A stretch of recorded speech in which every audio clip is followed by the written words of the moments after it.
एक बार की बात है, जादुई राज्य एंचेंसिया में राजकुमारी सोफिया अपने शाही कर्तव्यों में व्यस्त थी। सुबह का समय था जब उसे एवलोर के ताबीज से एक जरूरी संदेश मिला। उसकी ताबीज, जो उसकी माँ द्वारा उसे उपहार में दी गई एक जादुई कलाकृति थी, में सोफिया को मदद की जरूरत पड़ने पर अन्य राजकुमारियों को बुलाने की शक्ति थी। ताबीज चमकने लगा और चमकने लगा क्योंकि यह संदेश दे रहा था, सोफिया, एक नया रोमांच तुम्हारा इंतजार कर रहा है। एंचेंसिया के राज्य को एक बुद्धिमान और दयालु राजकुमारी के मार्गदर्शन की जरूरत है। सिंड्रेला ही वह है जिसे तुम्हें खोजना चाहिए। वह तुम्हारे देश पर मंडरा रहे एक महान रहस्य को सुलझाने की कुंजी रखती है। सोफिया की आंखें उत्साह से चौड़ी हो गईं। वो हमेशा सिंड्रेला की प्रशंसा करती थी और उससे मिलने का सपना देखती थी। उसने जल्दी से अपने सुबह के काम निपटाए और यात्रा के लिए तैयार हो गई। क्लोवा, अपने भरोसेमंद खरगोश साथी के साथ, सोफिया जादुई पोर्टल की ओर चल पड़ी जो उसे सिंड्रेला के राज्य में ले जाएगा। पोर्टल एक नर्म, सुनहरी रोशनी से चमक रहा था। गहरी सांस लेते हुए सोफिया ने कदम बढ़ाया। उसे एक कोमल खिंचाव महसूस हुआ, जैसे उसे दूर ले जाया जा रहा हो। कुछ ही क्षणों बाद उसने खुद को एक हरे भरे बगीचे में खड़ा पाया, जो सुंदर गुलाबों और फव्वारों से सजा हुआ था। ये सिंड्रेला के महल का शाही बगीचा था। सोफिया, एक कोमल आवाज ने पुकारा। सोफिया ने मुड़कर देखा कि सिंड्रेला उसकी ओर शान से चल रही थी। उसने अपना खास नीला गाउन और कांच की चप्पलें पहनी थीं, जो सूरज की रोशनी में हीरे की तरह चमक रही थीं। उसकी दयालु मुस्कान और गर्मजोशी भरी मौजूदगी ने तुरंत सोफिया को सहज कर दिया। राजकुमारी सिंड्रेला, सोफिया ने सम्मानपूर्वक झुकते हुए कहा, आपसे मिलना बहुत सम्मान की बात है। ये सम्मान मेरा है, सोफिया। सिंड्रेला ने सोफिया के हाथों को अपने हाथों में लेते हुए कहा, एवलोर के ताबीज ने हमें एक कारण से साथ लाया है। मुझे बताओ, तुम्हारे राज्य को क्या परेशानी है? सोफिया ने स्थिति स्पष्ट की। हाल ही में एंचेंसिया में अजीबोगरीब चीजें हो रही थीं। शाही उद्यान मुरझा रहे थे, जानवर बेचैन लग रहे थे और हर शाम एक रहस्यमयी कोहरा छाने लगा था, जो महल को एक भयानक अंधेरे में ढक देता था। सोफिया को उम्मीद थी कि सिंड्रेला अपनी बुद्धि और अनुभव से रहस्य को सुलझाने में मदद कर सकती है। सिंड्रेला ने ध्यान से सुना। उसकी अभिव्यक्ति विचारशील थी।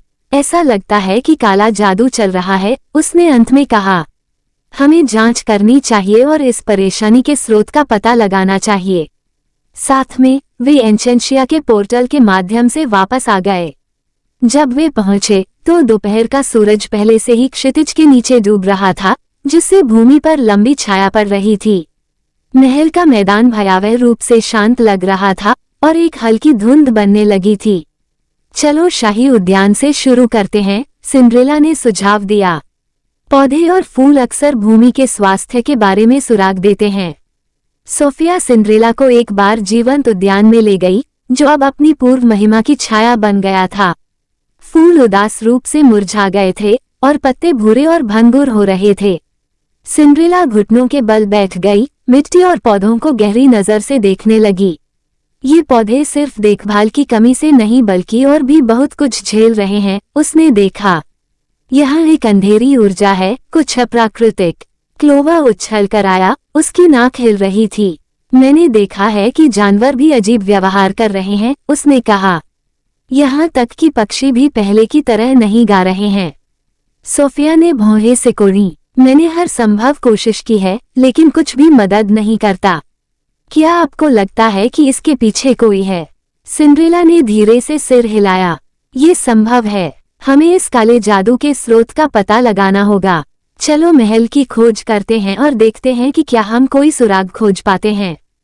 एंचेंसिया कैसल के भव्य हॉल से गुजरते हुए सोफिया और सिंड्रेला ने किसी भी असामान्य चीज के लिए अपनी आंखें और कान खुले रखे। उन्होंने लाइब्रेरी, सिंहासन कक्ष और यहाँ तक कि रसोई की भी जांच की, लेकिन कुछ भी असामान्य नहीं पाया। ऐसा लगता है जैसे जादू हमसे छिप रहा है, सोफिया ने कहा। उसकी आवाज में निराशा उभर आई। अंधेरा जादू अक्सर ऐसा करता है, सिंड्रेला ने धीरे से जवाब दिया। लेकिन ये हमेशा के लिए नहीं छिप सकता। चलो जादुई जंगल में चलते हैं। कभी कभी वहाँ के जीव ऐसी चीजों को महसूस कर सकते हैं जो हम नहीं कर सकते। जादुई जंगल महल के मैदान से ठीक बाहर था। ये रहस्य और जादू की जगह थी, जहाँ कई जादुई जीव और प्राचीन आत्माएं रहती थीं। जैसे ही सोफिया और सिंड्रेला जंगल में दाखिल हुई, हवा ठंडी हो गई और कोहरा और भी घना लगने लगा। सब लोग पास पास रहें, सिंड्रेला ने सलाह दी। हमें नहीं पता कि यहाँ हमारा क्या सामना हो सकता है। वे जंगल में और भी अंदर चले गए, उनके चारों ओर उड़ते जुगनू की कोमल चमक से निर्देशित होकर। अचानक उन्हें झाड़ियों में सरसराहट सुनाई दी। सोफिया का दिल जोर से धड़क रहा था जब उसने छाया से उभरती हुई एक आकृति को देखा। यह एक चुड़ैल थी। उसके लंबे फटे हुए कपड़े जंगल के फर्श को छू रहे थे। उसकी आंखों में एक अप्राकृतिक चमक थी और वह पास आते ही धीरे से हंसी। आह, राजकुमारी सोफिया और सिंड्रेला, उसने फुसफुसाया। मैं तुम्हारा इंतजार कर रही थी। तुम कौन हो? सोफिया ने साहपूर्वक आगे बढ़ते हुए पूछा। और तुमने मेरे राज्य के साथ क्या किया है? चुड़ैल की मुस्कान चौड़ी हो गई। मैं मोर्गाना हूँ, बहुत शक्तिशाली जादूगरनी। मैंने एंचेनिया को कमजोर करने के लिए उस पर एक जादू डाला है ताकि वह मेरा हो जाए। क्यों? सिंड्रेला ने पूछा। उसकी आवाज शांत लेकिन दृढ़ थी। इससे आपको क्या मिलता है? शक्ति, नियंत्रण और दूसरों को पीड़ित देखने की संतुष्टि, मोर्गाना ने जवाब दिया। उसकी आंखें चमक रही थीं। लेकिन अब जब तुम यहाँ हो तो मैं तुम्हें अपनी योजनाओं में दखलंदाजी नहीं करने दूंगा। अपने हाथ की एक लहर के साथ मोर्गाना ने हवा का एक झोंका बुलाया जिसने सोफिया और सिंड्रेला को उनके पैरों से गिरा दिया। जंगल जीवंत हो गया। पेड़ उनके चारों ओर बंद हो गए। उनकी शाखाएं घुमावदार हाथों की तरह बाहर निकल गईं। सोफिया अपने पैरों पर खड़ी हुई, सिंड्रेला की मदद की। हमें उसे रोकना होगा, उसने अपनी आवाज में दृढ़ संकल्प के साथ कहा। सिंड्रेला ने सिर हिलाया। याद रखो सोफिया, हमारे पास प्रकाश और प्रेम की शक्ति है। हम इस अंधकार को एक साथ दूर कर सकते हैं। अपने साहस का परिचय देते हुए सोफिया ने एवलोर के ताबीज को सक्रिय किया। ये चमकता हुआ जंगल को एक गर्म, सुनहरी रोशनी से भर देता है। सिंड्रेला ने अपनी आंतरिक शक्ति और दयालुता को बुलाते हुए उसका साथ दिया। साथ में उनकी संयुक्त रोशनी ने अंधकार को पीछे धकेलना शुरू कर दिया। मोर्गाना गुस्से में चिल्लाई क्योंकि प्रकाश ने उसे घेर लिया। नहीं, यह नहीं हो सकता, वह चिल्लाई। उसका रूप डगमगाने लगा। तुम इस राज्य को नुकसान नहीं पहुंचाओगे, सिंड्रेला ने घोषणा की। प्यार और प्रकाश हमेशा अंधकार पर विजय प्राप्त करेंगे। सोफिया और सिंड्रेला की रोशनी ने मोर्गाना को अभिभूत कर दिया, जिससे उसका जादू टूट गया। चुड़ैल ने काले धुएं के बादल में गायब होने से पहले एक आखिरी तीखी चीख निकाली। जैसे जैसे अंधेरा छंटा, जंगल अपनी शांत, जादुई अवस्था में लौट आया। धुंध छंट गई और पौधे और जानवर नई ऊर्जा के साथ जीवंत हो उठे। सोफिया और सिंड्रेला ने एक दूसरे को देखा। उनकी आंखों में राहत और खुशी चमक रही थी। हमने कर दिखाया, सोफिया ने सिंड्रेला को गले लगाते हुए कहा। हमने एंचेनिया को बचा लिया। सिंड्रेला गर्मजोशी से मुस्कुराई। हाँ सोफिया, और तुम अविश्वसनीय रूप से बहादुर थी। तुम्हारी दयालुता और दृढ़ संकल्प ही तुम्हें एक सच्ची राजकुमारी बनाते हैं। वे महल में लौट आए, जहां शाही परिवार और कर्मचारियों ने जयकारे और तालियों के साथ उनका स्वागत किया। बगीचे फिर से खिलने लगे और जानवर अपने हंसमुख स्वभाव में लौट आए।